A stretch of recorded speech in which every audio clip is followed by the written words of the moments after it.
सगळ्यांना जय भीम.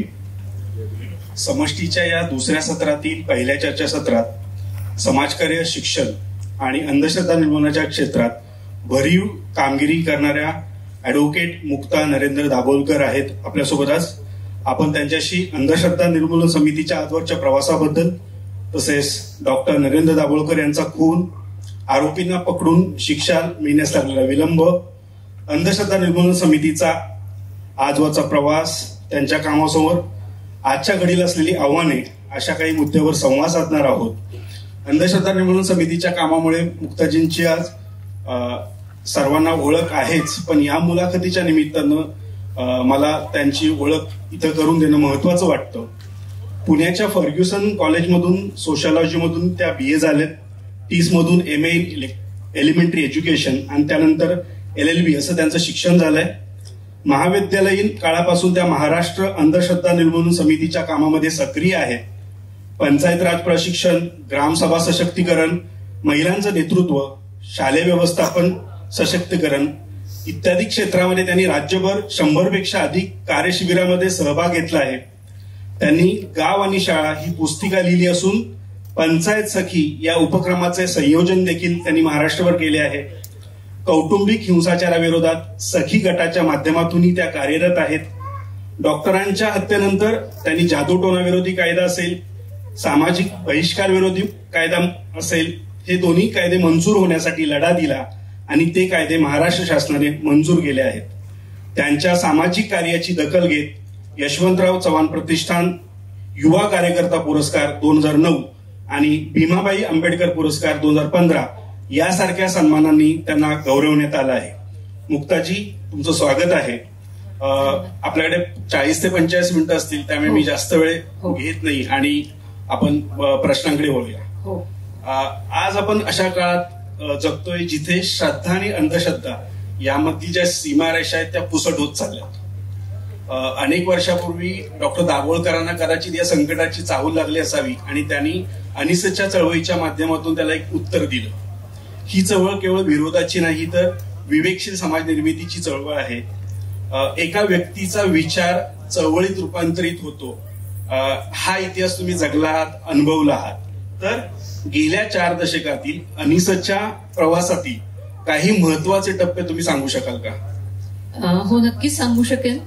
सर्वप्रथम येथे उपस्थित असलेले सर्व श्रोते, या समष्टी फेस्टिवलचे आयोजक डॉक्टर रेवत कानिंदे, वैभव छाया आणि त्यांचे सर्व सहकारी, यांच्या या प्रयत्नांना उत्तरोत्तर अधिक यश येईल अशी त्यांना सदिच्छा देते.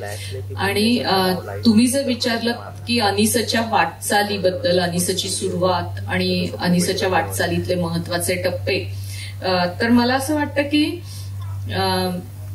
साधारण 1982च्या सुमारास बी प्रेमानंद हे केरळचे रॅशनलिस्ट महाराष्ट्रात आले होते आणि महाराष्ट्रातल्या अनेक विज्ञानवादी संघटनांनी, व्यक्तींनी महाराष्ट्रात ठिकठिकाणी त्यांचे कार्यक्रम घेतले. तेव्हा डॉक्टर नरेंद्र दाभोलकरही त्याच्यात सहभागी झाले होते आणि ज्याच्यामध्ये बुवाबाबांचा पर्दाफाश केला जाण्यासाठी कसे चमत्कार दाखवतात वगैरे या सगळ्या गोष्टी त्याच्यात सादर व्हायच्या. त्यानंतर काही जणांनी हे काम केलं पाहिजे, या कामाला लोकांचा प्रतिसाद चांगला आहे असं बोलणं पण होत होतं.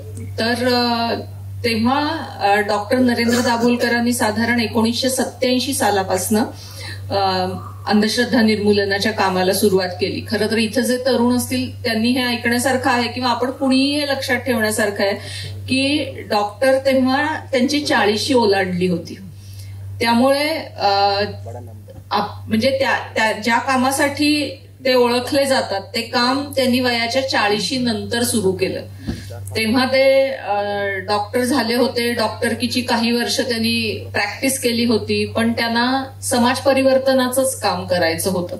अनेक जणांनी त्यांना हे सांगितलं की डॉक्टर बनून पण लोकांची सेवा करता येते, पण त्यांना सेवेच्या ऐवजी समाज परिवर्तनाच्या कामामध्ये अधिक रस होता आणि त्यांचे जे अनुभव होते तोपर्यंतचे, त्याच्या जोरावर त्यांनी 1989 साली महाराष्ट्र अंधश्रद्धा निर्मूलन समितीची स्थापना केली. सुरुवातीला बुवाबाजीचा पर्दाफाश याचं भरपूर आकर्षणही होतं लोकांना, कार्यकर्त्यांना, आणि त्यातून काम पसरलंही. पण मी असं म्हणेन की अनिसचं काम समजून घेण्यासाठी अनिसची एक चतुसूत्री आहे, ती लक्षात घेता येईल. त्यातलं पहिलं सूत्र आहे शोषण आणि दिशाभूल करणाऱ्या अंधश्रद्धांना विरोध. मग ज्याच्यामध्ये भूत, भानामती, अंगात येणं, त्याचबरोबर फलज्योतिष, वास्तू यासारख्या सगळ्या गोष्टी येतात. तर यांना थेट विरोध करणं, बुवाबाजी पण यामध्ये आली, अशा स्वरूपाचं काम होतं. त्यामध्ये अनेक मोहिमा काढल्या. त्यातल्या काही इंटरेस्टिंग सांगता येतील मोहिमा की म्हणजे आता शोधभूताचा बोध मनाचा म्हणून एक मोहीम काढली होती कोकणामध्ये. तर त्यामध्ये जिथे जिथे लोक सांगायचे की आमच्या इथं भूत आहे, तिथं अनिसचे कार्यकर्ते जाऊन मुक्काम करायचे. आणि म्हणजे खरं तर ही मोहीम काढून आज 25 वर्ष होऊन गेली. पण मला वाटतं या अजूनही जरी अशी काढायची ठरवली कोकणात मोहीम, तरी हा विषय काय म्हणायचं वाईट आहे, पण कालबाह्य झालेला नाही. किंवा भानामती निर्मूलन मोहीम, मराठवाड्यामध्ये अशी पद्धत आहे की अक्षरशः एखाद्या गावातल्या 25, 30, 40 बायका एकत्र येतात आणि घुमतात. त्याला घुंकणारी भानामती असा शब्द आहे. तर त्या भानामती विरुद्धची मोहीम असेल. तर अशा अनेक मोहिमांमधून किंवा चमत्कार यात्रा अडवा, चमत्कार दाखवा, यात्रा अडवा आणि 21 लाख रुपये मिळवा, अशी एक मोहीम अनिसने काढलेली होती की आम्ही चमत्काराला विरोध करतो, तर कुणी चमत्कार दाखवा आणि 21 लाख रुपये घेऊन जा. तर अशा अनेक कल्पक उपक्रमांमधनं अनिसचं काम हे होत होतं. आणि त्यामध्ये आव्हान प्रक्रिया देखील होत्या. उदाहरणार्थ एक काही लोकांनी गोंदेमाळ नावाचं एक सांगली जिल्ह्यात गाव आहे, तिथल्या एकाने सांगितलं की मी भूत दाखवतो, तिथल्या एका भक्ताने सांगितलं. तर अनिसने सांगितलं ठीक आहे, आणि मग ती आव्हान प्रक्रिया ठरली संपूर्ण भूत दाखवायची. आणि कुठनं दाखवणार ना तो भूत. तर शेवटी 6-7 हजार लोक ते भूत बघायला जमलेले होते. त्यांना भूत न बघण्यात इंटरेस्ट नव्हता, त्यांना भूत बघण्यात इंटरेस्ट होता. त्यामुळे त्या लोकांनी, ते सगळे लोक एवढे चिडले की शेवटी त्या भक्ताचा जीव अनिसच्या कार्यकर्त्यांना वाचवावा लागला आणि त्याला कसं बसं बाहेर काढावं लागलं. तर अशा अनेक आव्हान प्रक्रिया असतील. किंवा रत्नागिरीला एक आव्हान प्रक्रिया अशी झाली की एका मांत्रिकाने सांगितलं की मी मंत्राने साप थांबवून दाखवेन रिंगणामध्ये. तर तेव्हा मग ऍक्च्युअल नाग आणले आणि ते नाग रिंगणामध्ये सोडले, आणि ते कशाला थांबतील ना, म्हणजे कुणाच्या मंत्रांनी नाग. तर अशा अनेक आव्हान प्रक्रिया झाल्या. किंवा आता जे बरेच मोठे झालेले नरेंद्र महाराज हे आहेत, त्यांना आव्हान दिलं होतं 95च्या सुमारास अनिसने त्यांच्या ग्रंथामध्ये, जे चमत्कार होते त्या चमत्कार सिद्ध करण्याचं. तर अशा अनेक आव्हान प्रक्रियांमधून हे काम वाढत गेलं. दुसरा जो यातला विषय आहे की वैज्ञानिक दृष्टिकोनाचा प्रचार प्रसार अंगीकार, हे दुसरं सूत्र आहे अनिसचं. तर भारतीय संविधानाने प्रत्येक भारतीय नागरिकाकडून हे फंडामेंटल ड्युटी म्हणून अपेक्षिलेलं आहे की आपण मानवतावाद आणि वैज्ञानिक दृष्टिकोन या दोन्ही गोष्टी स्वतःच्या आयुष्यात प्रत्यक्षात आणू. आणि ते हे आहे बघा की हजारो ख्वाहिशे ऐसी की हर ख्वाहिश पे दम निकले. तर तसं ते संविधानातल्या कलमाचं आहे की प्रत्येक कलम असं आहे की हर कलम पे दम निकले. तर त्यामुळे अनिसने स्वतःचा दम या वैज्ञानिक दृष्टिकोनाच्या कलमावर काढायचा ठरवलेला आहे, असं डॉक्टर नरेंद्र दाभोलकरांनी ठरवलं असं आपण म्हणू, आणि त्यांच्या सहकार्यांनी. आणि वैज्ञानिक दृष्टिकोन समाजात रुजावा यासाठी विशेषतः मुलांबरोबर, तरुणांबरोबर सातत्याने काम करणं, सप्रयोग व्याख्यानं करणं. म्हणजे अनिसचे कार्यकर्ते गेले 36 वर्ष दरवर्षी काही हजार व्याख्यानं अशी गावोगावी देतात. आणि आज आम्ही कुठल्याही ठिकाणी गेलो तरी आम्हाला पोलिसांमध्ये, शिक्षकांमध्ये असे तरुण भेटतात की जे म्हणतात की मी ना बीडमध्ये शाळेत असताना हे व्याख्यान ऐकलंय, मी ना NSSला हे व्याख्यान ऐकलंय. त्यामुळे 36 वर्ष ही पेरणी होतीये वैज्ञानिक दृष्टिकोनाची, जी खरं तर शिक्षणातनं व्हायला पाहिजे होती, पण ती झाली नाही. तर हे दुसरं सूत्र. तिसरं सूत्र आहे धर्माची विधायक चिकित्सा. म्हणजे आपला धर्म अधिक मानवतावादी करावा यासाठी केलेले प्रयत्न. आणि नुसते प्रयत्न नाही तर अनिस ही अतिशय उपक्रमशील संघटना आहे. त्यामुळे याच्यासाठी केलेले उपक्रम, एक मी उदाहरण देते की 1995 साली अनिसच्या कोल्हापूर मधल्या काही कार्यकर्त्यांनी रंकाळ्याच्या काठी विसर्जित गणपती दान करा ही मोहीम सुरू केली.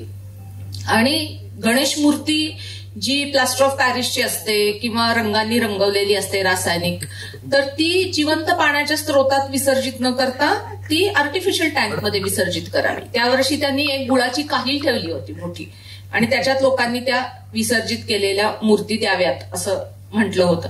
पहिल्या वर्षी 100 गणेश मूर्ती फक्त दान मिळाल्या आणि विरोधही चिकार झाला, अर्थात विरोध झाला. पण त्यानंतर अनिसने ही मोहीम महाराष्ट्रभर नेली आणि त्यानंतर हायकोर्टात याचिका केली आणि आज अनिसला हे काम करावं लागत नाही. आज प्रत्येक स्थानिक स्वराज्य संस्था हे काम करते. किंवा तुम्ही 4 दिवसापूर्वी बघितलं असेल तर न्यायालयाने आता प्लास्टर ऑफ पॅरिसच्या मूर्ती मुंबईत आणायच्या की नाही ह्याच्यावर वगैरे चर्चा चालू होती. पण हे काय आहे तर माझं सेलिब्रेशन मला अधिक ह्युमन करता येईल का, हा याच्या मागचा विचार आहे.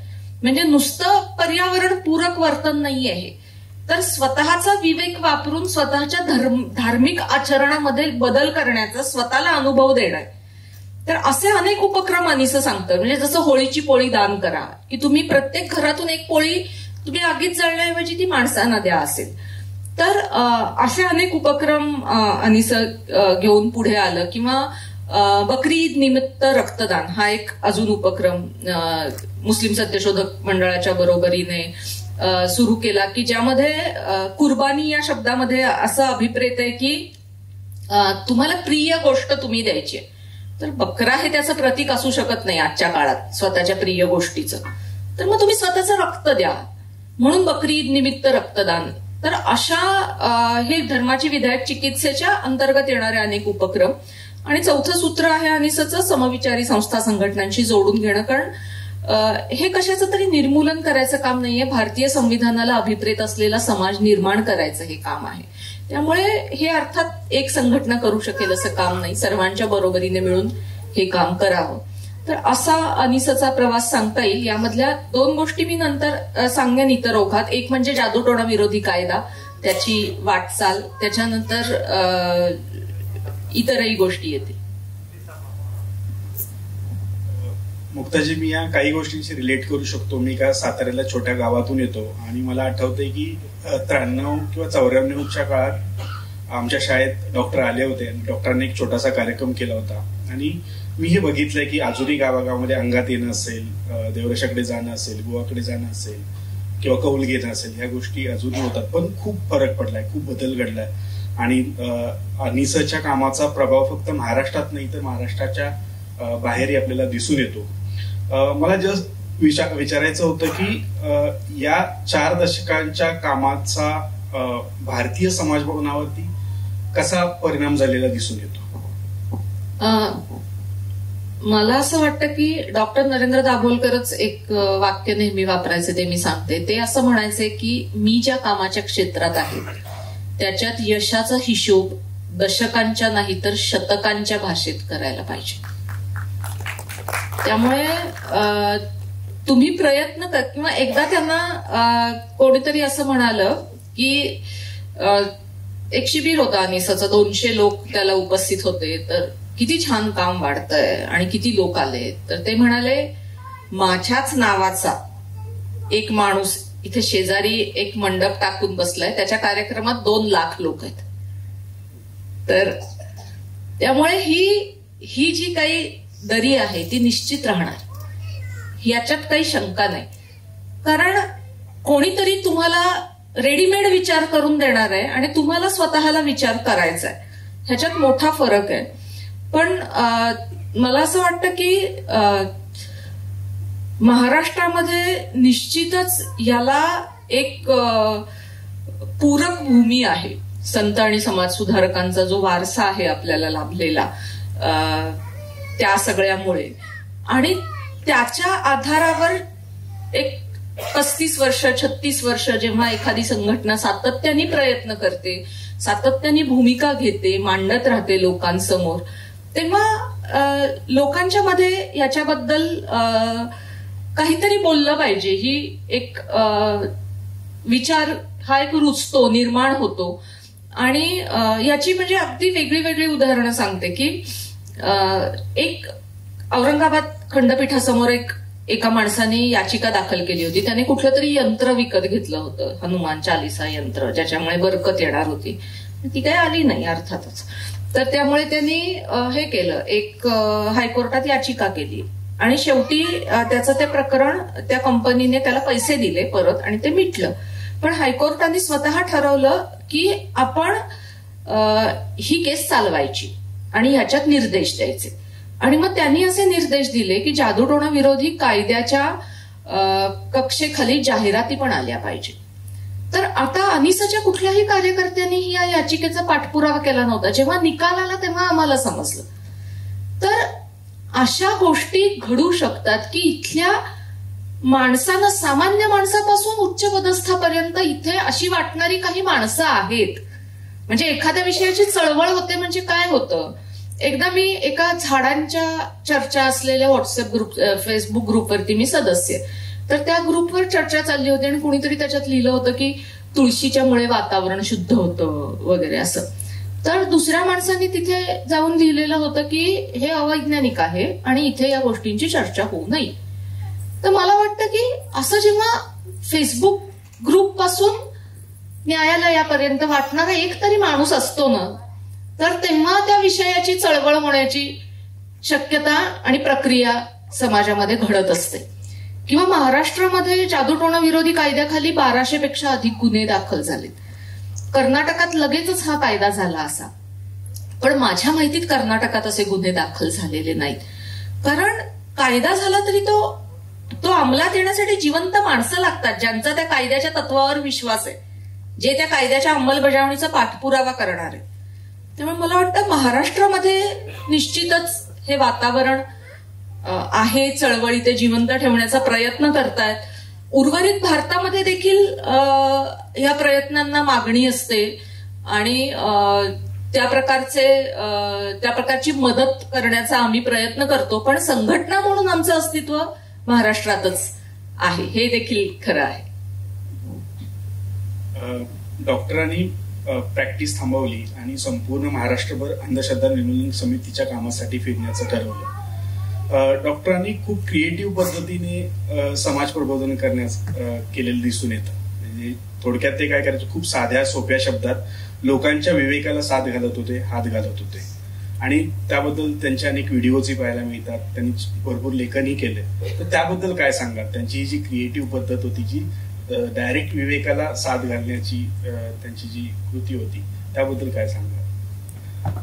त्यांचं एक आवडतं वाक्य होतं, क्रिएटिव्हिटीचा विषय निघाला म्हणून सांगते. ते असं म्हणायचे, ते टिळकांचं वाक्य आहे ऍक्च्युली, पण ते नेहमी ते सांगायचे की 4 आण्याची भांग घेतली की कल्पना सुचतात. तर त्यामुळे कल्पना सुचणं महत्वाचं नाहीये, लक्षात घ्या. हे ते का सांगायचे? कल्पना अंमलात आणणं महत्वाचं आहे.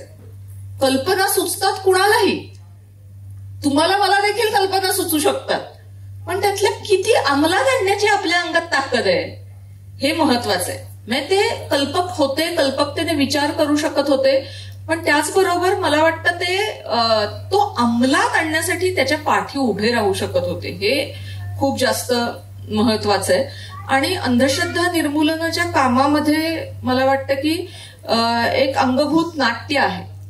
तर त्यामुळे देखील ते समाजामध्ये त्याच्याबद्दल अधिक विचार केला जातो, त्याला एक बातमी मूल्य असतं. आणि दुसरं म्हणजे हे काम करण्याची एक पद्धत त्यांनी ठरवली की जी त्यांचंच एक वाक्य जे आम्ही कार्यकर्ते नेहमी लक्षात ठेवतो, किंवा खरं तर कुणीही ते लक्षात ठेवावं ज्याला विवेकवादी विचाराचा प्रचार करायची इच्छा आहे त्यांनी. ते म्हणायचे, अंधश्रद्धा निर्मूलनासाठी क्रोधापेक्षा करुणेची आणि उपहासापेक्षा आपुलकीची गरज. त्यामुळे क्रिएटिव्ह कल्पना तुम्हाला सुचल्या तरी समाज त्या कधी स्वीकारेल. एक तर तुमच्या अंगात त्या समाजापर्यंत घेऊन जाण्याची हिंमत पाहिजे, क्षमता पाहिजे. आणि दुसरं म्हणजे समाज त्या केव्हा स्वीकारेल, जेव्हा तुम्ही आपुलकीनं बोलाल आणि त्या प्रकारे तुम्ही मांडणार. तर ह्या क्रिएटिव्हिटीला धरून इतक्या गोष्टी असणं एखाद्या विषयाची चळवळ होण्यासाठी आवश्यक असतं असं मला वाटतं. प्रश्न आहे की बऱ्याचदा सामाजिक आणि पुरोगामी चळवळीतील जे कार्यकर्ते असतात, नेते असतात, त्यांची मुलं पुढे त्या मार्गाने जातातच असं नाही. हे माझं वैयक्तिक निरीक्षण आहे. तर तुम्ही आणि डॉक्टर हमीद हे डॉक्टरांच्या समाजकार्याशी आणि या चळवळीशी कोणत्या टप्प्यावरती जोडले गेलात? मी माझ्या ओळखीत तुम्ही सांगितलं तसं मी कॉलेजमध्ये असल्यापासून मी अनिसाच्या मीटिंग्सना जायला लागले आणि त्याच्या आधी आजूबाजूला होतच अनिसाचं वातावरण, कार्यक्रम आणि हे सगळं घडत असणं. कारण अजूनही म्हणजे अनिसा एवढ्या मोठ्या संघटनेचं महाराष्ट्रात एकही स्वतःच्या मालकीचं कार्यालय नाहीये. एक फक्त अंधश्रद्धा निर्मूलन वार्तापत्राचं ऑफिस सांगलीमध्ये, ते सुद्धा डॉक्टर गेल्यानंतर घेतलेलं आहे. त्या वार्तापत्रावर बऱ्याच केसेस आहेत आणि या सगळ्या पार्श्वभूमीवर तर म्हणजे सनातन यांनी घातलेल्या केसेस आहेत. तर अशा ह्याच्यात आमचे वडील घरातनच काम करायचे अनेकदा आणि त्यामुळे आमच्या आजूबाजूला ते वातावरण होतं आणि आम्हाला कधीही त्यांनी अमुक गोष्ट करा किंवा करू नका असं सांगितलं नाही. त्यामुळे मला वाटतं प्रतिक्रिया येण्याचा प्रश्न नव्हता की आपल्याला तरुण होताना माणसांना स्वतःची स्वतंत्र आयडेंटिटी शोधायची असते आणि मग कुणी जर तुम्हाला कुठली गोष्ट कंपल्सरी केली तर तुम्हाला ती करू नये असं वाटतं. तर तसा काही प्रश्न नव्हता. पण त्याचबरोबर या विचाराला खूप विरोधी असं वातावरणही आजूबाजूला नव्हतं.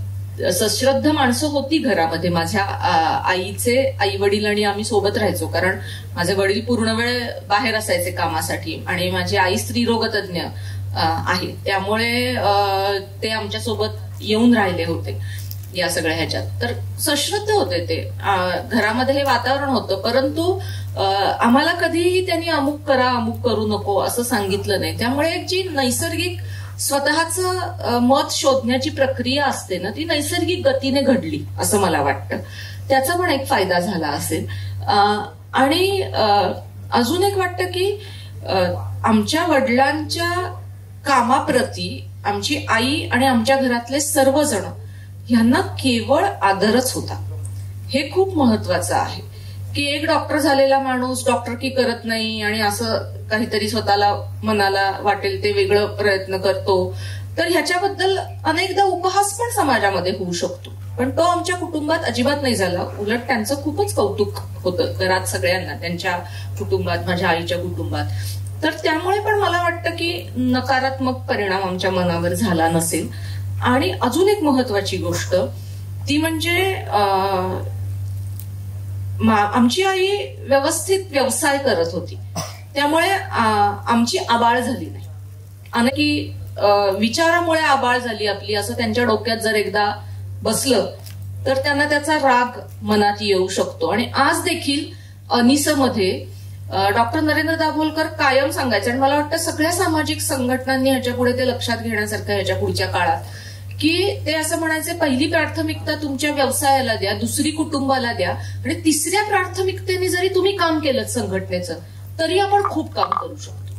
त्यामुळे हे जे मॉडेल आहे की या कामावर आपलं पोट अवलंबून असता कामा नये. हे काम आपण आपल्याला एक प्रकारचा समाज घडवायचा आहे म्हणून करतोय, ही क्लॅरिटी असली पाहिजे. आणि मला वाटतं की असं जेव्हा असतं ना, तेव्हा मग त्या मुलांना पण त्याच्यात पोळायला होत नाही. त्या कुटुंबाला ते कुटुंब पोळलं जात नाही त्यामध्ये, आणि त्यामुळे पण नकारात्मकता निर्माण होत नसावी. माझा पुढचा प्रश्न असा आहे की तुम्ही बऱ्याचदा तळागाळातील लोकांसोबत काम करत असता. डाकिनीसारख्या अंधश्रद्धांच्या विरोधात तुमचं काम चालू असतं. काही लोकांना आजही अशा काही प्रथा, अनिष्ट प्रथा, रूढी समाजात प्रॅक्टिस केल्या जातात याबद्दल माहीत नाही. तर मला थोडंसं त्याबद्दल तुमच्याकडून जाणून घ्यायचं होतं. आणखी त्याला जोडून एक असा प्रश्न आहे की अंधश्रद्धा आणि त्यातून होणारं जे शोषण असतं त्याला बळी पडणारी लोक कोण असतात आणि ती कोणत्या समाज घटकातून येतात? पहिल्यांदा दुसऱ्या प्रश्नाचं उत्तर देते. सर्व माणसं ह्याला बळी पडू शकतात. फक्त शिकलेल्या लोकांच्या अंधश्रद्धा वेगळ्या असतात. आणि कसं होतं की स्वतःचं वेगळे पण म्हणजे त्यांना आता कोंबडं बकरं डाऊन मार्केट वाटू शकतं, पण ते वास्तू आणि फलज्योतिषाकडे जाऊ शकतात. त्यामुळे अंधश्रद्धा तर सगळ्यांच्यात असतात, शहरांमध्ये असतात, ग्रामीण भागा इतक्याच असतात. पण मला वाटतं शोषण जास्त गरिबाचं होतं अंधश्रद्धेमध्ये, किंवा होरपळ सुद्धा होऊ शकते. किंवा डॉक्टर दाभोलकर म्हणायचे तसं की ते गरिबाला गरीब ठेवण्याचं षडयंत्र पण आहे. त्या संपूर्ण चक्रात माणूस पिसला जातो. त्यामुळे हा फरक नक्कीच त्यामध्ये दिसतो. आणि त्याच्या आधीचा तुमचा प्रश्न काय होता? ज्या अघोरी गोष्टी ज्या दिसतात, तर आता डाकीण प्रथा त्याच्या विरुद्ध अनिसं काम करते. पण तुम्हाला आश्चर्य वाटेल, पालघरमध्ये 6 महिन्यापूर्वी घडलेली घटना आहे की एक वृद्ध माणूस तो लोकांच्या वरती करणी करतो आणि तो डाकीण आहे असं जाहीर केलं गेलं. एक वृद्ध होता पुरुष, आणि त्याला विस्तवावरनं चालायला लावलं 70 वर्षाच्या माणसाला, आणि त्याचे पाय अक्षरशः पोळून निघाले ह्याच्यामध्ये. अत्यवस्थ झाला तो माणूस. तर त्याला डाकीण किंवा तो असं भुताळी आहे असं समजण्यात येत होतं. तर अशा गोष्टी आजूबाजूला आहेत, आपल्या भरपूर प्रमाणामध्ये आहेत. जादूटोणा विरोधी कायदा जो डॉक्टरांच्या खुनानंतर मंजूर झाला, आणि त्या कायद्यातल्या जर का आपण घटनांचा तपशील बघितला तर आपण कुठल्या जगात जगतो हे आपल्याला समजणार नाही. म्हणजे नरबळी ही अजिबात रेअरेस्ट ऑफ द रेअर गोष्ट नाही. नरबळी हे महाराष्ट्रात वर्षाला एक 5-6 होतात असे रुटीनली. म्हणजे इतकी भयंकर गोष्ट आहे ही. आणि नरबळीचे ते तपशील म्हणजे मुलाने आईचा नरबळी दिलेला असतो, भावाने बहिणीचा नरबळी दिलेला असतो, नरबळी दिलेल्या मांत्रिकाने त्या नरबळीच्या अवयवांचं किंवा रक्ताचं प्राशन केलेलं असतं. असल्या भयंकर गोष्टी त्याच्यातनं समोर येतात. किंवा मानवी विष्ठा खायला लावली जाते भूत काढण्यासाठी अंगातनं. ह्या सगळ्या गोष्टी जादूटोणा विरोधी कायद्याचे जर तपशील बघितले तर सामान्यपणे घडत असतात असं दिसतं. अगदी साधी गोष्ट सांगते. आता 2 दिवसापूर्वी मी मुंबईतल्या एका वस्तीमध्ये कार्यक्रमासाठी गेले होते. लहान मुलांचा कार्यक्रम होता. त्यातल्या एका मुलीनी मला सांगितलं, मुलं खूप खरं बोलतात, सहजतेने बोलतात. तर ती म्हणाली, ताई, माझ्या 6-7 वर्षापूर्वी माझ्या मम्मी पप्पांचा डायव्होर्स होणार होता, आणि माझ्या पप्पांचं एका वेगळ्या बाईबरोबर अफेअर होतं. 15 वर्षाची मुलगी होती, पण माझ्या मम्मीला त्यांच्याबरोबर राहायचं होतं. तर ती एका मांत्रिकाकडे गेली. त्याने 23,000 रुपये घेऊन तिला पुडी दिली, आणि ती पुडी त्यांच्या जेवणात कालव असं सांगितलं. तर हे खरं आहे का हे तिला जाणून घ्यायचं होतं. तर म्हणून ती माझ्याशी हे बोलत होती. पण म्हणजे हे मुंबईमध्ये घडलेलं मी सांगते की काहीतरी पुडी इतके पैसे देऊन घ्या, आणि ह्या खूप रुटीनली घडणाऱ्या घटना आहेत. त्याचबरोबर जात पंचायतीची जी मनमानी आहे, यातून समोर आलेली ब्रुटॅलिटी किंवा यातून समोर आलेलं समाज वास्तव हे अजूनच भयंकर आणि वेगळं असं आहे. म्हणजे काही समाजांमध्ये ज्या गोष्टी 150 वर्षापूर्वी जशा प्रकारे जितक्या भयानक प्रकारे होत्या आणि त्या अनेकांच्या प्रयत्नांनी संपल्या, तशा गोष्टी अजूनही अनेक समाजांमध्ये महाराष्ट्रात चालू आहेत. उदाहरणार्थ एक जात अशी आहे, त्याबद्दल सगळ्यांनी ऐकलं असेल, की ज्या जातीमध्ये अगदी परदेशी शिकून येतात मुलं, पण लग्न व्हायचं असेल, सरकारी नोकरीत अनेक जण आहेत त्याच्यातले, महाराष्ट्रात 5-1 लाख त्यांची वस्ती आहे, पण लग्न व्हायचं असेल तर कौमार्याची परीक्षा द्यावीच लागते. तर आणि इतकं त्याच्याबद्दल ठाम मत आहे जातीतल्या सगळ्यांचं, आणि पंचांची सिस्टीम इतकी कडक आहे की कुठूनही ते ही गोष्ट करण्यावरती फर्म आहेत अशा प्रकारचे लोक. तर जात पंचायतीच्या मनमानी विरुद्ध काम करताना अशा अनेक गोष्टी समोर येतात की ज्याच्यातील शोषण बघून, म्हणजे पाळण्यामध्ये ठरलेलं लग्न लावलंच पाहिजे म्हणून 18व्या वर्षी 20व्या वर्षी दबाव आणणं, आणि जर लावलं नाही तर लाखभर रुपये दंड द्या अशी मागणी करणं, आणि तो दंड अनिवार्य करणं, ह्या गोष्टी महाराष्ट्रात अगदी रेग्युलरली घडतात. ही आता तुम्हाला मी दुसरी गोष्ट सांगितली ती मुंबईत घडलेली गोष्ट आहे. तर हे सगळं आपल्या आजूबाजूला आहे, फक्त ते छुप्या पद्धतीने गुप्तपणे चालू असतं, आणि ते आपल्याला जेव्हा जाणवतं तेव्हा आपण स्तिमित होतो प्रत्येक वेळेला की अनेकांची आयुष्य या गोष्टीने बांधलेली आहेत. तर तुम्ही जे सांगितलं की अनेक अशा रूढी परंपरा प्रथा आपल्या समाजात आहेत ज्या अनेक वर्षानुवर्ष चालू आहेत आणि त्या समाजामध्ये अगदी इतक्या एंट्रेंच आहेत की अनेकांचे सामाजिक, राजकीय, आर्थिक, सांस्कृतिक हितसंबंध त्याच्यामध्ये गुंतलेले आहेत. जेव्हा अशा प्रथा परंपरांचं आपण निर्मूलन किंवा एरेडिकेशनसाठी जेव्हा प्रयत्न करतो किंवा चळवळ चालवतो, मग त्याला असणारा विरोधी खूप मोठा असणार आहे. आणि डॉक्टरांनी जेव्हा ही चळवळ सुरू केली 80-85च्या दशकात, तेव्हाही तो विरोध असणार. तर डॉक्टर जेव्हा या सगळ्याबद्दल घरी बोलायचे तेव्हा काय चर्चा व्हायच्या? का तर नाही म्हणलं तरी या सगळ्याचा परिणाम म्हणून डॉक्टरांना आपला जीव गमवावा लागला, किंवा आजही तुम्हाला कशा प्रकारचा विरोध समाजामध्ये काम करत असताना सहन करावा लागतो? मला वाटतं विरोध हा या कामातला स्थायी भावच आहे. परंतु महाराष्ट्रामध्ये आज अंधश्रद्धा निर्मूलन समितीच्या कामाचं एक अतिशय चांगलं रेप्युटेशन आहे. त्यामुळे जेव्हा अनिसचे कार्यकर्ते बोलतात, भूमिका घेतात आणि ते विचार करून हा निर्णय घेतात कशाबद्दल बोलावं, कशाबद्दल भूमिका घ्यावी, तेव्हा ती निभावता येण्याची एक चांगली शक्यता आज महाराष्ट्रात अस्तित्वात आहे. विरोध होतोच आणि तो तुम्ही डॉक्टर नरेंद्र दाभोलकरांचं साहित्य जर वाचलं, त्यांची 12 पुस्तकं आहेत, तर अशा विरोधाच्या अनेक कथा त्याच्यात त्यांनी लिहिलेल्या आहेत, वेळोवेळी झालेल्या विरोधांच्या. आणि याचा जेव्हा विरोध करून सुद्धा माणूस थांबत नाही, तेव्हा खून करून त्याला थांबवण्याचा प्रयत्न करण्यात येतो. पण मला वाटतं की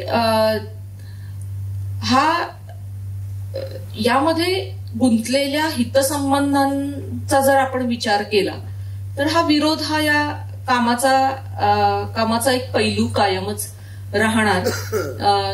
परंतु तुम्ही मगाशी म्हटलं तसं क्रोधापेक्षा करुणा आणि उपहासापेक्षा आपुलकी या भूमिकेतून तुम्ही जर लोकांसमोर गेलात तर संवाद होण्याची शक्यता वाढते. विरोध होणार नाही असं अजिबात नाही, पण संवाद होण्याची शक्यता वाढते. माझा पुढचा प्रश्न असा आहे की डॉक्टरांची हत्या ही अनिससाठी नाही तर भारतातील संपूर्ण विवेकवादी आणि वैज्ञानिक दृष्टिकोनाच्या चळवळींसाठी मोठा धक्का होती. डॉक्टरांचा प्रवास हा केवळ सार्वजनिक नव्हता, तो वैयक्तिकरित्या किंवा कुटुंबाच्या दृष्टीने खूप महत्वाचा होता. तर जेव्हा डॉक्टरांची हत्या झाली तर या घटनेला तुम्ही आणि हमीदजी हे वैयक्तिक पातळीवरती आणि चळवळीच्या पातळीवरती कसे सामोरे गेलात? आता ही खूप कठीण आणि अवघड गोष्ट होती. मला वाटतं तुम्ही एका मुलाखतीत म्हटलंय की तुम्ही हमीदजी फक्त 35 वर्षाचे होते, तुम्ही एक 38-39 वर्षाच्या होत्या. तो धक्का होता, तो त्यावेळी कसा तुम्ही सहन केला?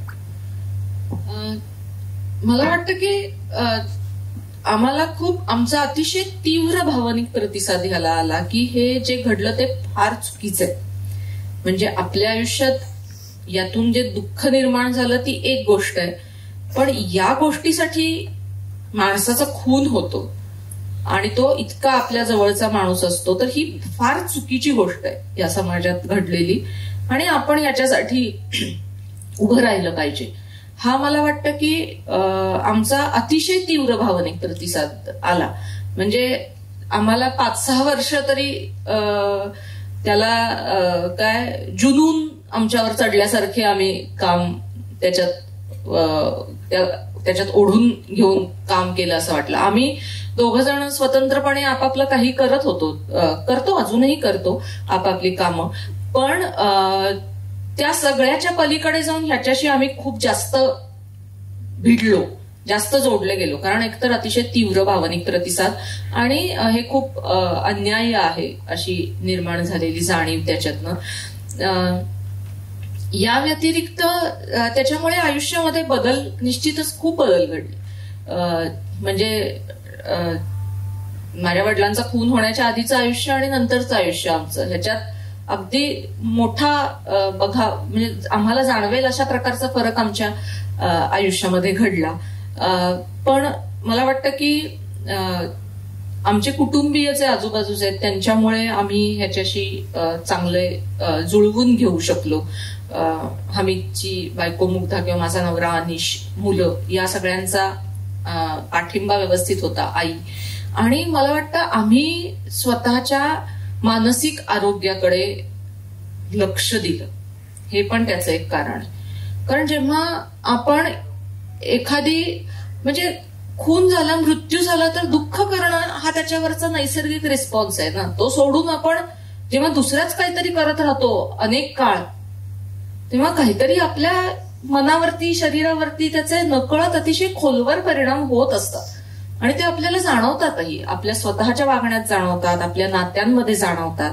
पण ह्याच्याकडे आम्ही लक्ष दिलं, स्वतःला जो शांतपणा हवा होता तो घेण्याची मुभा दिली आणि त्याच्यामुळे देखील सावरायला गरज पडली तेव्हा काउन्सिलिंग, औषधोपचार घेतले. अशी जेव्हा जेव्हा म्हणजे ही कठीण गोष्ट आहे आणि ती आपल्याला गरज पडली तर मदत घेऊन पार करायची आहे, ह्याची जाणीव ठेवून आम्ही जगलो. ह्याचा फायदा झाला असं मला वाटतं. महाराष्ट्राला पुरोगामी विचारांची मोठी परंपरा आहे असं म्हटलं जातं. पण याच महाराष्ट्रामध्ये जेव्हा एक व्यक्ती विवेकी विचार घेऊन समाज प्रबोधनासाठी उतरतो आणि त्याचा खून होतो, त्याची हत्या केली जाते आणि त्या हत्येचा तपास पुढे जवळजवळ 1 दशकभर 11 वर्ष चालतो आणि त्यानंतरही पुन्हा त्यात जे काही 5 आरोपी आहेत त्या 5 पैकी 3 आरोपी पुराव्याअभावी सुटतात. तर एकंदरीत ह्या सगळ्या व्यवस्थेशी झगडत असताना, त्याच वेळी चळवळ चालवत असताना आणि डॉक्टरांचं काम पुढे नेत असताना तुमचा या चौकशीच्या किंवा ज्या काही तपास यंत्रणा आहेत त्यांच्याबरोबरचा अनुभव कसा होता? काय की डॉक्टरांच्या नंतर 3 खून झाले, कॉम्रेड पानसरेंचा, प्राध्यापक कलबुर्गींचा आणि गौरी लंकेशांचा. आणि या चार्जशीट, डॉक्टरांच्या चार्जशीटमध्ये असं स्पष्ट म्हटलेलं आहे की त्यांचा खून हा एका दहशतवादी गटाचा भाग आहे आणि हे सगळे खून एकमेकांशी जोडलेले आहेत. तर या पार्श्वभूमीवर एकतर खुनाचा तपास वेळेत होईल आणि त्यामध्ये हस्तक्षेप होणार नाही, या सगळ्या गोष्टींसाठी आम्ही न्यायालयामध्ये गेलो. ऍडव्होकेट अभय नेवगी हे आमचे वकील आहेत, त्यांनी विनामूल्य काम केलं आमच्यासाठी आणि पानसरे कुटुंबियांसाठी. म्हणजे 10 वर्ष तुम्ही जर हायकोर्ट आणि सुप्रीम कोर्टातली बॅटल पैसे देऊन लढायची म्हटली तर तुम्ही कफल लखून कर्जबाजारीच होऊ शकता या देशामध्ये फक्त. तर हे आमच्यासाठी नेवगी सरांनी केलं आणि त्या विचारासाठी नेवगी सरांनी हे केलं. तर एक हायकोर्टामध्ये आम्ही दोन्ही फॅमिलीनी याचिका दाखल केलेली होती की या खुनांचे तपास हे हायकोर्टाच्या सुपरविजन खाली व्हावे म्हणून. त्यामुळे एक महत्वाची गोष्ट घडली की जे काही सीबीआय तपास करत होतं ते दर 15 दिवसांनी ते हायकोर्टाला बंद लिफाफ्यात सादर करत होतं. तर ही एक मोठी काळजी घेतली गेली की यामध्ये तपास यंत्रणा बरोबर काम करतायत ना, दबावाखाली येत ना हे हायकोर्ट बघेल. आता ही मोठी प्रक्रिया होती हे सगळं प्रत्यक्ष दैनंदिन आयुष्यात पार पाडणं. पण मला वाटतं संघटना म्हणून पण आम्ही सोबत होतो, लोक एकत्र होतो, कार्यकर्ते. म्हणजे 5 वर्ष आम्ही दर महिन्याच्या 20 तारखेला पुलावरती आंदोलन करायचो जिथे डॉक्टरांचा खून झाला. 5 वर्ष दर 20 तारखेला. तर हे केवळ आम्ही संघटना म्हणून काम करत होतो म्हणून आम्हाला शक्य झालं. कारण पब्लिक मेमरी शॉर्ट असते, तर तुम्हाला एखादा विषय आणि त्याचं गांभीर्य लावून धरणं समाजामध्ये हे आवश्यक असतं. तर असं रस्त्यावरच्या लढाईपासून कोर्टातल्या लढाईपर्यंत सगळ्या लढाया ह्याच्यात लढत राहाव्या लागतात आणि त्या जोडलेल्याही असतात एकमेकांशी. तर या तपास यंत्रणा, न्यायालय, रस्त्यावरची लढाई आणि या सगळ्यामध्ये अजिबात विवेक न सोडणं, म्हणजे हे आवर्जून सांगायला पाहिजे. आजकालच्या भावना दुखीच्या जमान्यात तर निश्चित सांगायला पाहिजे की डॉक्टरांच्या खुनानंतर एकही दगड उचलला गेला नाही, एकही काच फुटली नाही. अनेक माणसं, हजारो माणसं रस्त्यावर आली, ठिकठिकाणी आली, पण हे घडलं नाही कुणाकडूनही. तर हे मला वाटतं की एका विशिष्ट विचाराने काम करणाऱ्या माणसांचा एक गट सोबत होता, किंवा साधं ट्रायल अटेंड करणं हे सुद्धा किती त्रासाचं आहे. तुम्ही विचार करा की 1.5, 2, 2.5, 3 वर्ष प्रत्येक तारखेला हजर राहून जे खुनी आहेत त्यांचे चेहरे बघायचे, त्यांना आणलेल्या, आणि ते सगळं ऐकायचं. तर अशा सगळ्या गोष्टी करायला माणसं सोबत होती. आणि यातली एक खूप महत्वाची गोष्ट आहे की आत्ताच्या आपल्या सामाजिक परिस्थितीमध्ये 2 जणांना शिक्षा झाली हेही खूप महत्वाचं आहे. कारण ही माणसं कोण आहेत? ही माणसं डॉक्टरांना ओळखत सुद्धा नव्हती. 23-24 वर्षाची मुलं होती डॉक्टरांचा खून झाला तेव्हा. त्यांच्या डोक्यात कोणीतरी हे भरवलेलं होतं की ते कोण आहेत हे त्यांना माहित नव्हतं, पण ते दुष्ट आहेत हे त्यांना माहिती होतं. ते हिंदू विरोधी आहेत असं त्यांना वाटत होतं. तर त्यामुळे अशा 2 जणांना शिक्षा होणं हे देखील एक मी म्हणेन एक महत्वाचा टप्पा आहे या संपूर्ण प्रवासातला. आणि आज या 4ही केसेसमध्ये हे 2 जण सोडून बाकीचे सर्वजण जामिनावर आहे. म्हणजे आता हे खूप आवश्यक आहे की या 3 केसेसचा तपास पूर्ण होईल, त्याची ट्रायल पूर्ण होईल आणि उरलेल्या लोकांना शिक्षा होती. सीबीआय डॉक्टरांच्या केसमध्ये ज्या 3 जणांना ऍक्विटल मिळालं त्याच्या विरुद्ध सीबीआय हायकोर्टात गेलं नाही. त्याच्या विरुद्धात आम्ही वैयक्तिक हायकोर्टात गेलेलो आहोत. तर त्यामुळे ही लढाई ही एका बाजूला काय म्हणायचं आमच्या आयुष्याचा भागच बनून गेली, कोर्ट आणि या सगळ्या संदर्भातली लढाई. पण मला वाटतं ते अनिवार्य आहे, त्याला काही दुसरा मार्ग नाहीये. आणि आता उरलेल्या 3 केसेस मधल्या निकालांची प्रतीक्षा आहे. थोडक्यात ही लढाई वेगवेगळ्या पातळीवरती लढावी लागते आणि ती काही विचारांची आहे, समाजाचा लढावी लागते, न्यायालयाच्या पातळीवरती लढावी लागते. पण ही लढाई दिवसेंदिवस बिकट होताना दिसून येते. कारण जगभरात श्रद्धा, धर्म आणि आयडेंटिटी बेस पॉलिटिक्स आणि इतरांबद्दलचा द्वेष वाढत चाललाय. गरिबी, बेरोजगारी असेल, जीवनमानाचा घसरता दर्जा असेल, अशा कारणामुळे सामान्य माणूस त्रस्त आहे, अधिक असुरक्षित होत चाललाय. आणि अशावेळी धर्म आणि श्रद्धा हे त्याला स्वतःला सिद्ध करण्यासाठी किंवा ऍसेट करण्यासाठी एक माध्यम पुरवत असतात. तर याकडे अनिसं कसं पाहतं या सगळ्याकडे? का तर ही नवीन चॅलेंजेस आज उभी आहेत. जेवढं मोठं इकॉनॉमिक क्रायसिस असेल, फायनान्शियल क्रायसिस असेल, तेवढी मोठी चॅलेंजेस आणखी आपल्यासमोर उभी राहताना दिसतात. खरं आहे की जेवढी अगतिकता वाढणार, जेवढी असुरक्षितता वाढणार, तेवढी अंधश्रद्धा वाढणार, हे अगदी खरं आहे. आणि आज आर्थिक प्रश्न जे समोर आहेत त्यातून अगतिकता आणि असुरक्षितता निश्चित वाढतीये. आणि जगभर तुम्ही म्हटलात तसं हे होताना दिसतंय. मला वाटतं भारतीय संविधानाने प्रत्येक भारतीय नागरिकाला धर्माच्या आणि देवाच्या उपासनेचं स्वातंत्र्य दिलेलं आहे. त्यामुळे धर्माची उपासना करणं किंवा याला कोणाचा विरोध असण्याचं काही कारण नाहीये. जेव्हा तुम्ही त्याचा वापर शोषणासाठी करता तेव्हा त्या शोषणाला विरोध असला पाहिजे. त्यामुळे मला वाटतं शोषणाबद्दल बोललं पाहिजे आवर्जून. आणि तरुणांची माथी भडकवली जाण्यासाठी ज्या प्रमाणात सोशल मीडियाचा वापर होतो, आणि सोशल मीडिया हे अशी जागा आहे ना की आता अनिसा सारखी संघटना की ज्यांनी विवेकी वागायचं ठरवलंय त्यांनी सोशल मीडियाचा प्रभावी वापर करायचा ठरवला. तर विवेकी वागणाऱ्या कुणाच्याही सोशल मीडियाच्या प्रभावी वापराला अंगभूतच मर्यादा आहेत.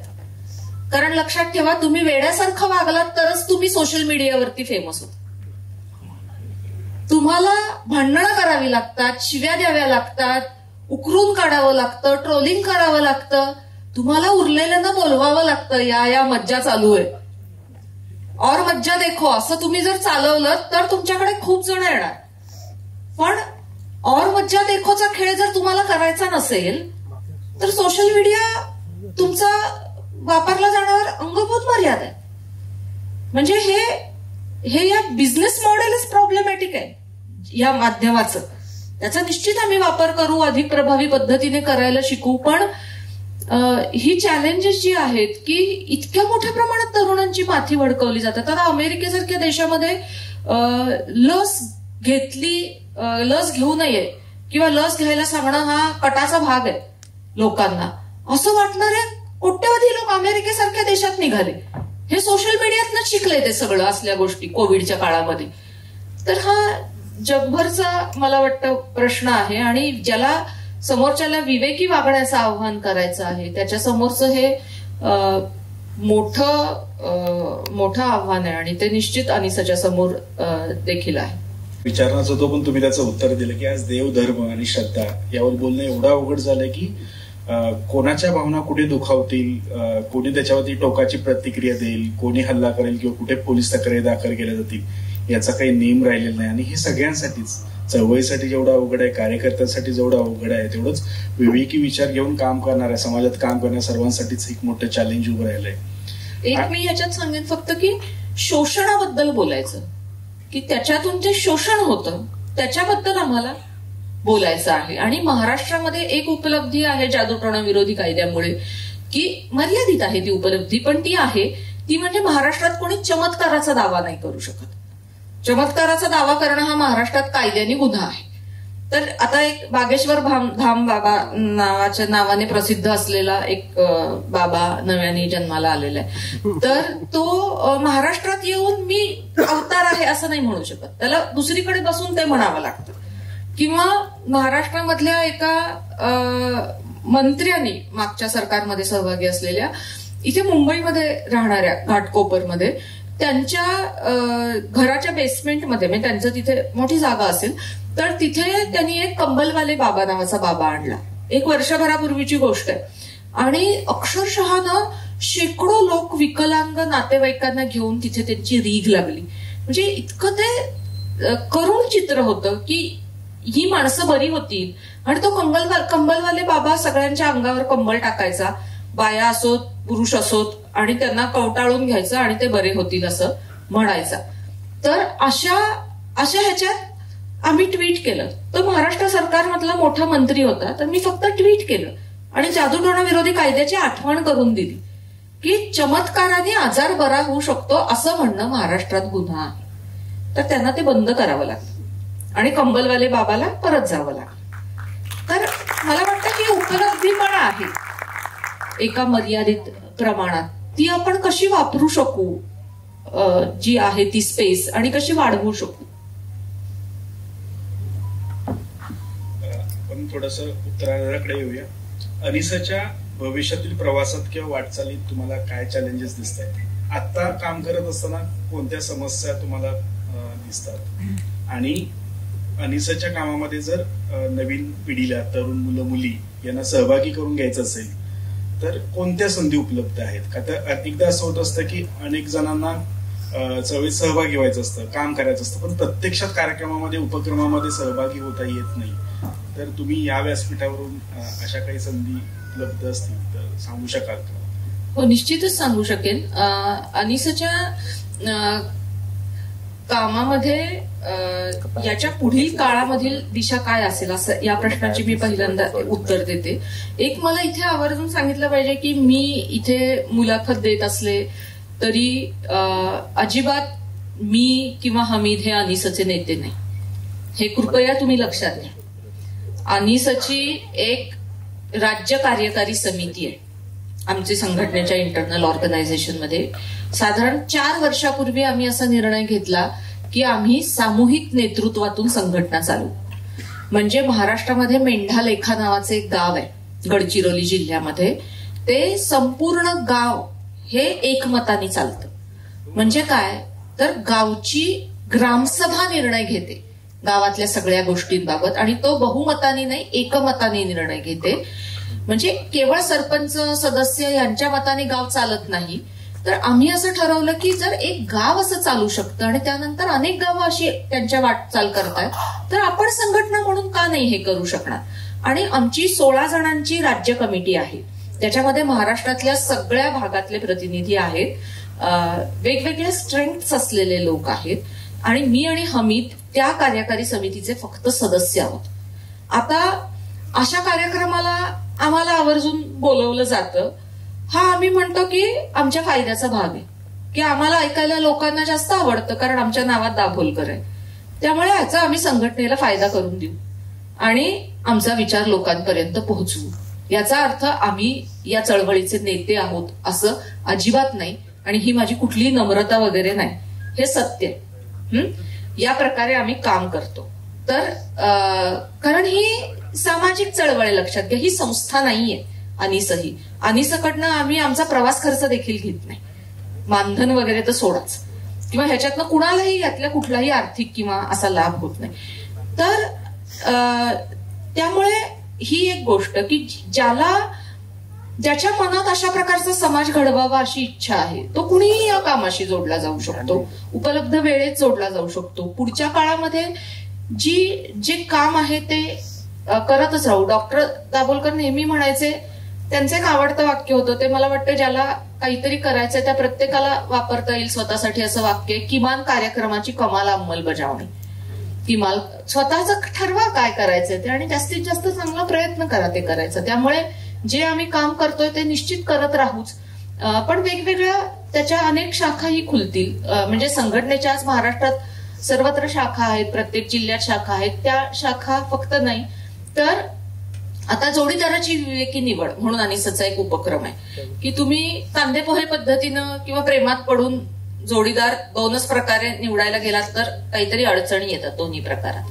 मग अधिक विवेकी विचार करून जोडीदार कसा निवडावा, किंवा जेव्हा बाबा बुवांकडे जाऊ नका आम्ही सांगतो तेव्हा नक्की कुठे जा हे पण सांगितलं पाहिजे. मग भावनिक प्रथमोपचार कसे करावेत. तर अशा अनेक विवेकवादी जगण्यासाठी उपयुक्त अशा अनेक गोष्टींवरचा संवाद अनिस करू इच्छिते. ती अनिसच्या कामाची पुढची दिशा निश्चितच असेल. त्याचबरोबर दुसऱ्या बाजूला अघोरी अंधश्रद्धांचं आव्हान कधीच संपणार नाही. आता आमची एक सहकारी नंदिनी जाधव म्हणून मेळघाटात नुकती जाऊन आली, 21 दिवसाचा दौरा केला. कारण मेळघाटामध्ये अशी पद्धत आहे, अमरावती जिल्ह्यातला 150-200 गावांचा हा भाग आहे. तिथं मूल आजारी पडलं की त्याच्या पोटाला डंबा देतात, म्हणजे डाघणी देतात. आणि अक्षरशः प्रत्येक मूल शाळेतलं असं असतं की ज्याला डंबा दिलेला असतो. म्हणजे तिने 60 डागण्या दिलेली बाळं सुद्धा बघितली, पोटावरती कोयतीचे 60 चटकी दिलेली बाळं. म्हणजे एका बाजूला हे देखील आहे महाराष्ट्रामध्ये. त्यामुळे या सर्व पातळ्यांवर काम चालू राहील. जादूटोणा विरोधी कायदा देशव्यापी व्हावा यासाठी प्रयत्न चालू राहील. एक इथे आवर्जून सांगितलं पाहिजे की महाराष्ट्र सरकारच्या जादूटोणा विरोधी कायद्यासारखा तंतोतंत जवळपास असलेला कायदा 1 वर्षापूर्वी गुजरात सरकारने पारित केलाय. तर जादूटोणा विरोधी कायदा देशव्यापी व्हावा यासाठी निश्चित प्रयत्न केला पाहिजे. हे पहिल्या प्रश्नाचं उत्तर की आम्ही अधिकाधिक लोकशाही पद्धतीने आणि समाज विवेकी बनण्यासाठी काम करत राहू. दुसऱ्या प्रश्नाचं उत्तर लोक याला जोडून कसं घेऊ शकतील त्याचं एक छान उदाहरण इथे मला वाटतं गौरव सर्जेराव नावाचे जे तरुण व्यंगचित्रकार बसलेत. गौरव 1 मिनिट उभे राहा. तर यांच्या रूपाने आपल्याला सांगता येईल, गौरवची आणि आमची काहीही ओळख नव्हती. त्यांनी आम्हाला फोन केला आणि असं विचारलं की मला असं वाटतंय की व्यंगचित्रांचं एक प्रदर्शन अंधश्रद्धा निर्मूलनाच्या विषयावरल्या भरवावं, तर काही करता येईल का आपल्याला एकत्र. आणि नंतर आम्ही भेटलो आणि गौरवनी भारतातल्या 25 व्यंगचित्रकारांची, ज्याच्यामध्ये सतीश आचार्य, मंजुल यांच्यासारखे व्यंगचित्रकार आहेत, त्यांची 150 व्यंगचित्र मागवली. याच्यावरती आधारित अंधश्रद्धा, बुवाबाजी, कट्टरता या सगळ्यावर. आणि त्याचं आता नुकतंच बालगंधर्वमध्ये एक प्रदर्शन भरवलं. तर या निमित्ताने व्यंगचित्रकार असलेला गौरव अनिसशी जोडला गेला. किंवा तुम्हाला माहिती असेल अलका धुपकर या पत्रकार, त्यांनी अशाच प्रकारचं एक इन्स्टॉलेशनचं प्रदर्शन केलेलं होतं. अतुल पेठे हे रंगकर्मी आहेत प्रसिद्ध, त्यांनी डॉक्टरांच्या खुनानंतर जवळपास 5 वर्ष रिंगण नाट्य नावाचा एक उपक्रम अनिसबरोबर चालवला, ज्याच्यामध्ये अनेक तरुण रिंगण नाट्याच्या माध्यमातून जोडले गेले. तर मला वाटतं तुम्हाला असं जे काही करणं शक्य असेल, तुमच्यामध्ये जी क्षमता असेल आणि त्यासाठी वेळ देण्याची तुमची तयारी असेल, कष्ट घेण्याची तुमची तयारी असेल, तर तुम्ही अनिसशी त्यामार्फतही जोडू शकता. किंवा कार्यकर्ता म्हणून जोडण्यासाठी आपलं काम, आपला व्यवसाय, आपलं कुटुंब सांभाळून सुद्धा आपण जर ठरवलं की मी वर्षातले 10 दिवस देईन, वर्षातले 20 दिवस देईन संघटनेला, तरी देखील आपण भरपूर काम करू शकतो. एका मी शिक्षकांचं उदाहरण सांगते. ते अनिसचे कार्यकर्ते नाहीत, साताऱ्याचे शिक्षक आहेत, एक छोट्या जिल्हा परिषदेच्या शाळेत काम करतात. त्यांनी काय केलं एक उपक्रम की त्यांनी त्यांच्या मुलांना त्यांच्या आजूबाजू अंधश्रद्धा म्हणजे काय ते सांगितलं आणि आजूबाजूच्या अंधश्रद्धांची यादी करायला सांगितली. आणि मुलांनी जी यादी केली आहे त्यांनी खूप विचार केला. त्या निमित्ताने आपली आई काय करते, बाप काय करतो, शिक्षक काय करतात, सगळ्यात त्यांनी लक्ष घातलं आणि सगळ्यांची यादी केली. आणि मग त्या शिक्षकांनी एक छान पुस्तक त्याचं तयार केलं डिजिटल. तर मला वाटतं कितीतरी दिवस त्या शाळेत तो विषय चालू राहिला ना. सर ही अंधश्रद्धा आहे का, सर नाही आहे का ही अंधश्रद्धा, घरी याबद्दल बोलणं. तर हा एक उपक्रम एक शिक्षक करू शकला. किंवा तुम्ही शिक्षक नसाल तर तुम्ही सप्रयोग व्याख्यान जर चांगलं करू शकला, तुमच्या घराजवळच्या शाळेत तुम्ही हे करू शकता. किंवा अनिसचे अनेक विषय आहेत कामाचे, त्यातल्या कुठल्या विषयाशी जोडू शकता. तर मला वाटतं काय नेकीवर पूछपूछ असायची गरज नाही. तुम्हाला जर काम करायची इच्छा आहे ना तर जागा 1000 आहे आणि त्या निश्चित आपल्याला जोडता येऊ शकतात. शेवटचा प्रश्न घेतो. मी मधल्या काळात काही नकारात्मक प्रश्न विचारले पण तुम्ही त्याला खूप सकारात्मक पद्धतीने प्रतिसाद दिला. हाही प्रश्न थोडा तसाच आहे, आजच्या परिस्थितीला जोडून घेऊन जाणार आहे की आपण विचारांची लढाई जेव्हा लढत असतो तेव्हा समोरून जेव्हा विचाराने त्याचा प्रतिकार होत नाही, हल्ल्याने हिंसेने होतो, तेव्हा अनेक आव्हानांचा सामना करावा लागतो. आजच्या परिस्थितीमध्ये जेव्हा अनेक बाबा स्वामी यांचं पेव फुटलंय, आता कुंभमेळ्याला झालेली गर्दी पाहिली, तर अशी परिस्थिती आज जर डॉक्टर असते आणि त्यांनी जर ही परिस्थिती पाहिली असती तर आजच्या परिस्थितीत त्यांची प्रतिक्रिया काय असती, त्यांची स्ट्रॅटेजी काय असती किंवा त्यांचा कार्यकर्त्यांना काय सल्ला असता, हा प्रश्न घेऊन आपण थांबूया. मला वाटतं की दुसऱ्या कुणी काय करावं हे ते सांगणारच नव्हते. म्हणजे कुठलाही विवेकी माणूस जो हार्डकोर विवेकी असतो ना तो कधीही दुसऱ्या माणसाने काय करावं हे सांगत नाही. त्यामुळे मला वाटतं आम्ही नक्कीच हा विचार करतो कसोटीच्या क्षणी की डॉक्टरांनी या क्षणी काय विचार केला असता.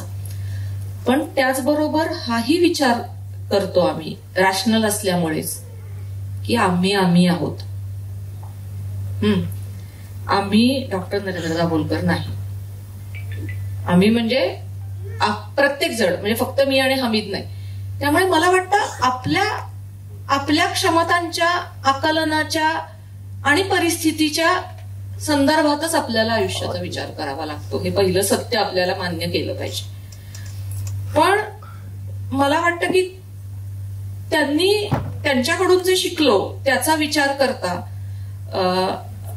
आणि मला असं नेहमी जाणवतं की मी माझ्या वडिलांच्या जगण्यातून जेवढं शिकले तितकंच किंवा त्याच्यापेक्षा जास्त मी त्यांच्या मृत्यूतून शिकले.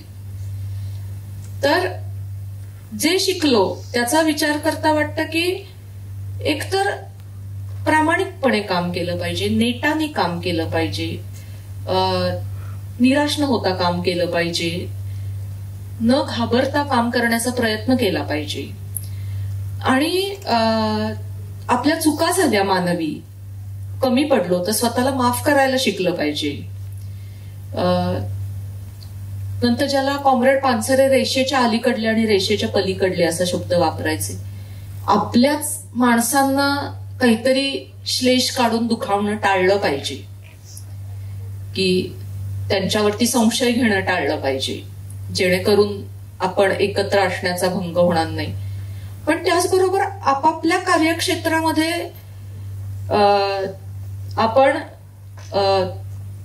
म्हणजे हमीद हा शब्द वापरतो, बाबाही हा शब्द वापरायचे की आपली नौवाखाली आपण शोधली पाहिजे. प्रत्येकाने तुमच्या अंगात क्षमता आहे का तुमची नौवाखाली शोधायची, याचा तुम्ही स्वतः विचार करा. कोणी दुसऱ्याच्या सांगण्याने हे काम करू शकत नाही. हे स्वतःलाच कळत असतं आपण हे करू शकतो का करू शकत नाही. मला वाटतं स्वतःशी प्रामाणिक राहून याचा विचार करावा. आव्हान निश्चितच आहे बाहेरच्या जगामध्ये, ह्याच्यात काही शंका नाही, आणि ते वाढतही जाणार आहे. परंतु या काही गोष्टी लक्षात ठेवून काम करावं. आणि डॉक्टर नरेंद्र दाभोलकर अजून एक सांगायचे, ते असं म्हणायचे की मी हे काम करतो कारण मला हे काम करताना मजा येते. तर ही एक साधी गोष्ट लक्षात ठेवावी. आपल्याला मजा येते ते काम आपण करत राहू, त्या कामाशी जोडलेलं आहे. आव्हानं खूप आहेत, पण ही विचारांची जी लढाई आहे ही खूप दूरवर जाणारी आहे. का तर डॉक्टरांनी एक विचार दिलाय आणि तो विचार आज महाराष्ट्रावर पसरलाय, जो प्रबोधनाचा आहे, तो अंधश्रद्धा निर्मूलनाचा आहे. आज मुक्ताजी इथं आल्या, सारं काही समष्टीच्या व्यासपीठावरती त्यांनी अनेक प्रश्नांची मनमोकळेपणाने उत्तर दिली. त्याबद्दल मी सारं काही समष्टीच्या आयोजकांतर्फे मी त्यांचे आभार मानतो. जय भीम. थँक्यू. जय भीम. धन्यवाद मुक्ताताई, धन्यवाद संजय सर. आज मनापासून बोलावंसं वाटतंय की अरे अमानुष वागणाऱ्यांनो, तुम्ही आमचा माणूस संपवला. अरे अमानुष वागणाऱ्यांनो, तुम्ही आमचा माणूस संपवला, पण त्याचा विचार संपवू शकणार नाही, कारण त्याच्या विचाराची चळवळ अशा मुलाखतीतून देखील सदैव अविरत चालत राहील. मुक्ताताई, मगाशी तुम्ही म्हणालात की तरुणांच्या सहभागाने तुम्ही ही चळवळ सुरू ठेवता. व्यतिरिक्त तुम्ही असंही म्हणालात की क्रोधापेक्षा करुणेची आणि उपहारापेक्षा आपुलकीची गरज असते अंधश्रद्धा निर्मूलनासाठी. सो मला एक छोटासा किस्सा आठवला माझ्या बालपणीचा. मी अगदी 9 वर्षाची असेल आणि माझ्या बहिणीत आणि माझ्यामध्ये 4 वर्षाचं अंतर आहे. त्यावेळेस एकदा असं झालं की माझ्या आजीने बाहेर कन्स्ट्रक्शनचं काम चालू आहे म्हणून तिने सोसायटीच्या बाहेर जाऊ नये. 5 वर्षाची मुलगी काय इतकी बाहेर जाते आणि तिथे काहीतरी अपघात घडू नये म्हणून तिला सांगितलं की बाहेर जाऊ नको. पण ती ऐके ना म्हणून तिने म्हटलं की तिने ती दारात काळ्या रंगाची पिशवी टाकली. तेव्हा तो बुवा आहे, बाहेर जाऊ नकोस, आणि अगदी रागाने ओरडून बोलली ती. आणि कधी त्याचं चुकलं ना, खोटं बोलायचं नाही, देवबापा कान खातील. तेव्हा मला ना हे थोडं रिअलाइज झालं की आपण आहे ना ते अंधश्रद्धाचे पेरतो ना, त्याचं रोप उगवायला लागतं ना ते बालपणापासूनच. त्या क्षणालाच जर आपण ते आपुलकीने, जे माझ्या वडिलांनी उलट केलं त्याच्या, की आम्हाला आपुलकीने जवळ घेऊन, हे बघा बाहेर गेलीस तर असं असं चालू आहे, लागेल पडेल, ह्या गोष्टी त्यांनी समजावून सांगितल्या, त्यांनी जवळ घेऊन सांगितलं. देवबाप्पा वगैरे अशी गोष्ट नाहीयेत, ह्या गोष्टी थोटांड आहेत, माझ्या मुलींना शिकवायच्या नाही, हे माझ्या वडिलांनी तेव्हा त्या क्षणाला माझ्या आजीला सांगितलं. आणि तेव्हा खरंच रिअलाइज झालं की हे अंधश्रद्धा निर्मूलन करण्याचं काम तुम्ही जे तरुणांचा सहभाग घेऊन करता ते खरंच खूप अप्रतिम आहे. आणि हे बालकांना देखील त्या वयापासूनच ह्या गोष्टी आपण थोडंसं त्याच्यात सातत्य ठेवायला हवं की त्यांना काय शिकवायचं, त्यांना कशाची भीती दाखवायची आणि कशाची दाखवू नये. त्याच्यामुळे तुमचं मी खूप आभार मानते. आम्हाला खूप काही शिकायला मिळाल्या, बऱ्याच गोष्टी काहींना माहीत नसतील त्याही जाणून घ्यायला मिळाल्या, आणि तुमचा हा प्रवास सदैव असाच चालत राहू देत. मी पुढे तुम्हाला सन्मान चिन्ह देऊन सन्मानित करण्यासाठी बाळासाहेब ढसाळ सर यांना मंचावर आमंत्रित करते. बाळासाहेब ढसाळ सर.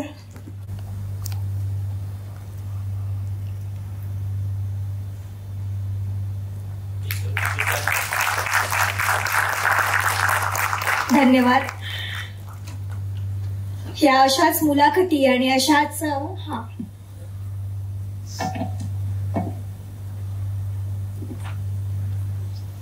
संजय सरांना देखील सन्मान चिन्ह देऊन सन्मानित करण्यात येत आहे. या अशाच मुलाखती आणि अशाच कार्यक्रमाच्या माध्यमातून आपण ही मोहीम, ही चळवळ सातत्याने सुरू ठेवू, मी असं आश्वासन ताईंना देते. धन्यवाद.